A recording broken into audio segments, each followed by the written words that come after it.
5 words that don't mean what you think they mean.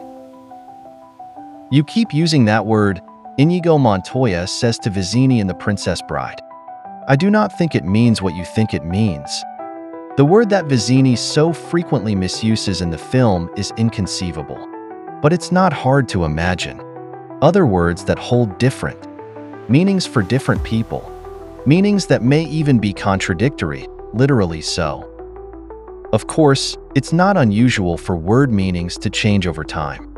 Some words, such as nice, which once meant silly or ignorant, even reverse their connotations. What's especially intriguing and often perplexing is to observe such changes in our own time. To show you what we mean, let's take a look at 5 words that may not mean what you think. They mean literally fulsome, revel, peruse, and plethora. Literally meaningless? In contrast to figuratively, the adverb literally means in a literal or strict sense, word for word. But many speakers have a habit of using the word quite unliterally as an intensifier. Take this example from a speech given by former Vice President Joe Biden. The next President of the United States is going to be delivered to the most significant moment in American history since Franklin Roosevelt. He will have such an incredible opportunity, not only to change the direction of America, but literally to change the direction of the world. Senator Joseph Biden, speaking in Springfield, Illinois, August 23, 2008. Although most dictionaries recognize the contrary uses of the word, many usage authorities and snoots argue that the hyperbolic sense of literally has eroded its literal meaning. Full of fulsome. If your boss showers you with fulsome praise, don't presume that a promotion is in the works. Understood in its traditional sense of offensively flattering or insincere, fulsome has decidedly negative connotations. But in recent years, fulsome has picked up the more complimentary meaning of full, generous, or abundant. So is one definition more correct or appropriate than the other? Guardian Style, 2007, the usage guide for writers on England's Guardian newspaper, describes fulsome as another example of a word that is almost never used correctly. The adjective means cloying, excessive, disgusting by excess, says editor David Marsh, and is not, as some appear to believe, a clever word for full. Nevertheless, both senses of the word appear regularly in the pages of The Guardian, and just about everywhere else. Tributes, praise, and apologies are often characterized as fulsome, without a hint of sarcasm or ill will. But in a book review for The Independent in which Jan Morris described the mistress of Lord Nelson as grotesque, obese, and fulsome, we sense she had in mind the older meaning of the word.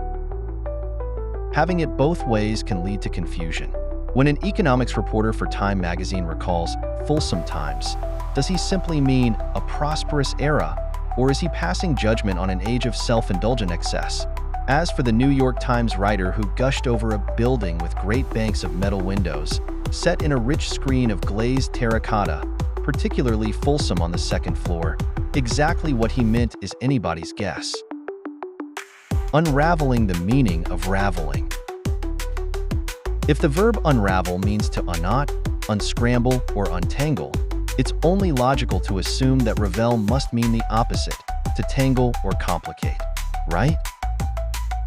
Well, yes and no. You see, revel is both an antonym and a synonym for unravel.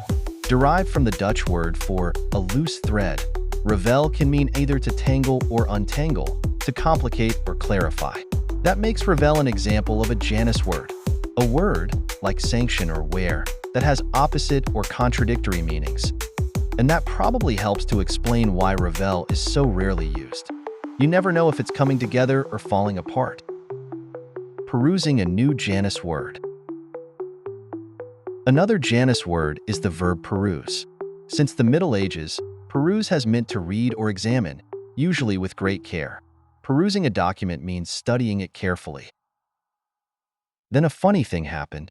Some people starting using peruse as a synonym for skim or scan, or read quickly, the opposite of its traditional meaning. Most editors still reject this novel usage, dismissing it in Henry Fowler's phrase as a slipshod extension, that is, stretching a word beyond its conventional meanings. But keep an eye on your dictionary, for as we've seen, this is one of the ways in which language changes.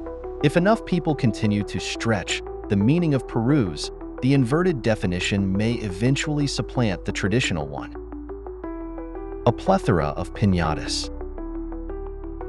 In this scene from the 1986 film, Three Amigos, the villainous character El Guapo is talking with Jeef, his right-hand man. Jeef, I have put many beautiful piñatas in the storeroom, each of them filled with little surprises. El Guapo, many piñatas? Jeef, oh yes, many. El Guapo, would you say I have a plethora of piñatas? Jeef, a what? El Guapo, a plethora. Jeef, oh yes, you have a plethora. El Guapo, Jeef, what is a plethora? Jeef, why, El Guapo? El Guapo, well, you told me I have a plethora, and I just would like to know if you know what a plethora is. I would not like to think that a person would tell someone he has a plethora and then find out that that person has no idea what it means to have a plethora. Jeef, forgive me, El Guapo. I know that I, Jeef, do not have your superior intellect and education. But could it be that once again, you are angry at something else and are looking to take it out on me? Tony Plana and Alfonso Arau as Jeef and El Guapo in Three Amigos, 1986. Regardless of his motive, El Guapo asks a fair question. Just what is a plethora? As it turns out, this Greek and Latin hand-me-down is an example of a word that has undergone amelioration, that is, an upgrade in meaning from a negative sense to a neutral or favorable connotation.